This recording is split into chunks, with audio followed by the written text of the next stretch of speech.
Hello guys, मैं Prince और आप लोगों को मैं जो घटनाएं बताने जा रहा हूँ वो सारे सच्ची घटना पे आधारित है। और ये ऐसे लोगों से कलेक्ट किया हुआ है जो घटना से डायरेक्टली कनेक्टेड है और इनडायरेक्टली कनेक्टेड है, ताकि उनको किसी रिश्तेदारों किसी आसपास के लोगों को ऐसे घटना में घटना था वो लोग कलेक्ट करके मुझे दे दिया और मैं आप लोगों को बताने जा रहा हूँ। अगर आप लोगों को पास भी ऐसे कोई घटना है तो हमें भेज सकते हैं। हमारा जीमेल इधर है, उधर जीमेल कर सकते हैं। तो मैं और भी नहीं करना चाहता हूँ, सीधे घटना में चला जाता हूँ। तो ये हमारा एपिसोड 290 है और ये पहले जो घटना चल रहे थे हमारे उसी का पार्ट 2 है। तो हम इस बात से यूज्ड टू हो गए थे एक वक्त के बाद, क्योंकि हम ये सब देख रहे थे, आंखों के सामने हो रहे थे, तो और क्या होना था। ऐसे ही एक छोटा सा घटना बोलना चाहूँगा। ये घटना मेरा दादी जी के और पापा के साथ हुई थी जब मेरे पापा छोटे थे। तो ऐसे हुए थे कि जो गांव में दादी जी रहती थी और पापा रहते थे बहुत पहले। तब एक दिन ऐसा हुआ कि पापा ने बोला कि खाना देने के लिए, और उसको कुछ काम था, बाहर जाना होगा। और दादी जी बोला कि बेटा थोड़ा सा रुक जा, मैं तालाब से थोड़ा सा नहा धोकर आती हूँ, इसके बाद चले जाना। तो ये 2 बज रहे थे उस वक्त। मेरे दादी जी तालाब में नहाने के लिए गई और वापस आने का नाम नहीं ले रहे थे। 2-3 घंटे हो गए। मेरा पापा जी बहुत ज़्यादा गुस्से हो गए कि ये क्या बात हुई, मेरा काम है बाहर और दादी जी गए, 3 घंटे किसको लगते हैं नहाने के लिए। तो मेरा दादाजी मेरा पापा बहुत गुस्से हो रहे थे कि ऐसा कहा गया, शायद किसी ने बुला लिया किसी घर पे। अगर ऐसा होता तो कम से कम मुझे बुला के तो जाता। और उस दिन मेरी दादी जी वापस नहीं आई। उसका दूसरे दिन वापस आई, और जब आई ही तो मतलब 2 बजे गए हुए थे इस दिन। वैसे 5-10 मिनट 2:05 या 10 पे फिर से वापस आ गए और बोल रहे थे कि देख, मैं तो ज़्यादा देर तक नहीं गई, 5-10 मिनट के लिए गई थी। तो मेरे पापा जी तब बोल रहे थे कि ये तो 5-10 मिनट नहीं थे, आपने कल गए हुए थे, आज वापस आए, अपने गए हुए पूरे 1 दिन बीत गए। तो मेरा दादी जी बोला नहीं देख, ऐसा कुछ नहीं है। तो बहुत गुस्सा होने के बाद मेरा दादी जी बोला कि उसका साथ क्या हुई थी जब तालाब में नहाने गई। जब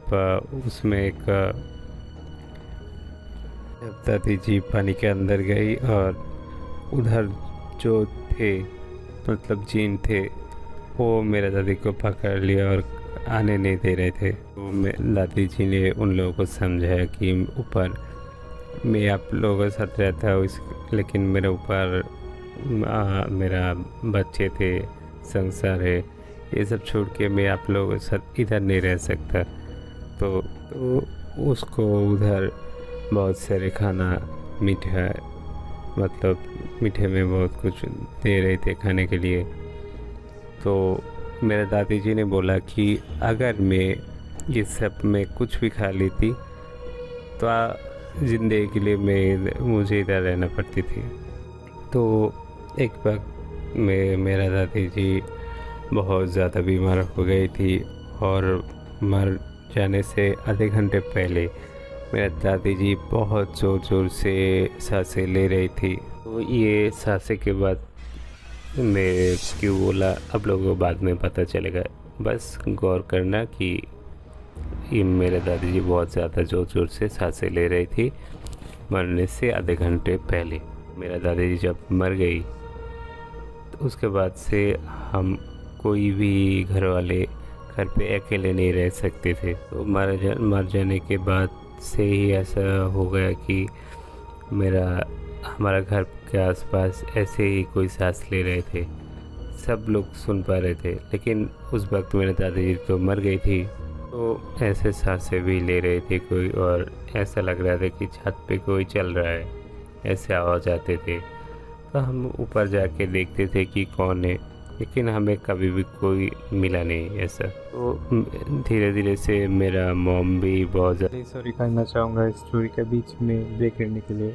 अगर आप लोग मेरा चैनल पे पहली बार आए हो तो सब्सक्राइब करके बेल आइकन प्रेस करके ऑल पे कर देना, ताकि आपको कोई भी स्टोरी मिस ना हो, मतलब कोई भी कहानी मिस ना हो पाए।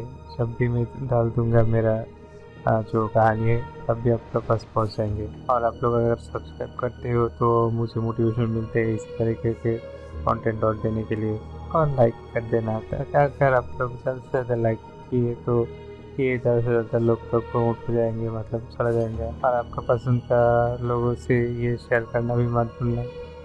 तो चलते हैं अपने कहानी पे। बीमार पड़ गए, क्योंकि ये जो सांसें ले रहे ये मेरा मॉम का पीछा कर रहे थे। क्योंकि मेरा दादाजी मरने से पहले मेरा मॉम ने उसको बहुत ज़्यादा ध्यान रखा था। तो ऐसा होने लगे थे कि मेरा मॉम कुछ पका रहे थे किचन पे, और ऐसा खिड़की से ऐसे ही बहुत ज़ोर से सांस लेने की आवाज़ें हो रहे, लग रहा है कोई रो रहे है। और हम जब वॉशरूम पे जाते थे ऐसे हमें भी सुनाई देते थे। तो ये सब देख के मेरा मॉम बहुत ज़्यादा घबरा गई थी और बीमार भी पड़ गई थी। लेकिन मेरा फूफा जी जो थे वो ये सब जीन वगैरह आत्मा छुड़ाने का काम करते थे। तो इसीलिए मेरे फूफा जी मेरा मॉम को एक ताबीज़ दे गई। तो फूफा जी ने बोला कि डरो मत, मैं थोड़ी कुछ दिन बाद आऊँगा और ये सब ठीक कर दूँगा। और मेरे फूफा जी आके बोला कि मेरा दादी जी के साथ जो जिन लोग थे वो लोग अब मेरे मॉम के साथ रहना चाहते। तो ये सब जब हो रहे थे कि पीछे से मेरे मॉम को बुलाते थे वो लोग, मतलब वो मेरे मॉम के साथ रहना चाहते थे। लेकिन मेरे मॉम ने बोला कि मैं ये सब बहुत ज़्यादा डरता हूँ, मैं कैसे इन लोगों को रख सकता हूँ। मेरे पापा जी ने क्या किया, मेरे मॉम को एक ताबीज़ दिया, उस घर को भी बंद कर दिया, मतलब कोई एंटिटी या जिन ऐसा कुछ घर पे घुस नहीं पाएंगे। तो जिस दिन ने ये सब किया उसी दिन रात को मेरा मॉम सपने में देखा कि मेरे दादी जी आई और बोली कि मैं तो जाना नहीं चाहती, लेकिन तू मुझे क्यों भगाना चाहती है। सपने में ही मेरा मॉम देख रही थी कि मेरे दादी जी मर गए, बाहर सारे क्रियाक्रम शुरू हो गए। मेरा मॉम घर पे आई, कपड़े बदल के सब कुछ ठीक ठाक हो के क्रियाक्रम पे भाग लेने के लिए, लेकिन देखी कि मेरे दादी घर पे है। तो मेरा मॉम बोला कि आप इधर कैसे, अब तो मर गए। लेकिन दादी जी ने बोला कि मैं तेरे साथ रहना चाहती हूँ, मैं तेरा कोई नुकसान नहीं पहुँचाऊँगा, बस मुझे इधर रहने दे। तो मेरा मॉम बहुत कह रहे कि आप तो मर गई, आप मेरे साथ कैसे रह सकती।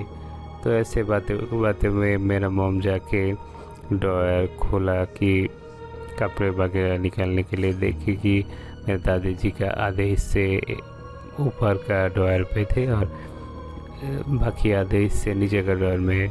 तो उसने बोली कि मैं अगर ज़रूरत पड़े तो इधर रहूँगी, लेकिन फिर भी मुझे भगाना मत। लेकिन मेरा मॉम बोला कि आप मर चुके हैं, थोड़ी देर बाद आपको जलाने वाले हैं, आप इधर कैसे रह सकती है। तो ऐसे होते होते मेरा मॉम का सपना टूट गया और सब कुछ मेरा पापा को बताया। तो 30-40 दिन बाद ऐसा होते रहे। 30-40 दिन बाद जब ये सब घटना बहुत ज़्यादा बढ़ गई, कोई रो रहे, ऐसे लग रहा था कोई ऐसे बहुत ज़ोर ज़ोर से सांसें ले रहे, मतलब किसी भी तरह से वो इधर जाना नहीं चाहता। इधर ही रहना है उसको। लेकिन मेरा फूफा जी जो ताबीज़ दी और घर को बंद कर दिया, सब कुछ कर दिया, तो उसके पास कोई चारा नहीं था, जाना पड़ा। और उसी दिन के बाद से हम ऐसा कुछ कभी सुना नहीं और ऐसा कुछ हमारे साथ कभी हुआ भी नहीं था। तो अगर आप लोग पहली बार के हमारे चैनल पे आओ, जल्दी से सब्सक्राइब कर देना और सब्सक्राइब करके बेल बटन प्रेस कर देना और उसको ऑल पे सेट कर देना, कि जब भी हमें कोई नया वीडियो आए तो आपको अपडेट मिल जाए। और लाइक भी करना मत भूलना, क्योंकि इंस्टाग्राम का यूट्यूब का एक एल्गोरिदम होता है, अगर आप लोग जितना ज़्यादा लाइक करोगे उतना ज़्यादा लोगों तक पहुँचेंगे। अरे यार भाई का थोड़ा भालो कर दो। तो आज के लिए इतना ही है। अगर आप लोगों को किसी को घटनाएँ ऐसे सच्ची घटनाएँ आप लोगों के पास और मेरे पास भेजना है, तो आप लोग को डिस्क्रिप्शन पे ईमेल मिल जाएगा, उधर रिकॉर्डिंग करके भेज सकते। अगर आप लोगों ने रिकॉर्डिंग किया तो एक ही बात कहूँगा कि वो तो हिंदी में करना है और कोई लैंग्वेज में रिकॉर्डिंग करके नहीं भेज सकते, मेरा मतलब ऑडियो रिकॉर्डिंग करके नहीं भेज सकते। और अगर आप लोगों को लिखना है तो किसी भी लैंग्वेज को लिख सकते, मैं गूगल ट्रांसलेट करके बाद में उसे ठीक कर सकते, कोई प्रॉब्लम नहीं है। लेकिन अगर आप लोगों ने ऑडियो को रिकॉर्डिंग भेजा तो हिंदी पे ही भेजना होगा। तो ज़्यादा से ज़्यादा लाइक करना, सब्सक्राइब करना, शेयर करना और आपके पास कुछ भी घटनाएँ, सच्ची घटनाएँ ऐसे तो मेरे पास भेजना। Bye bye.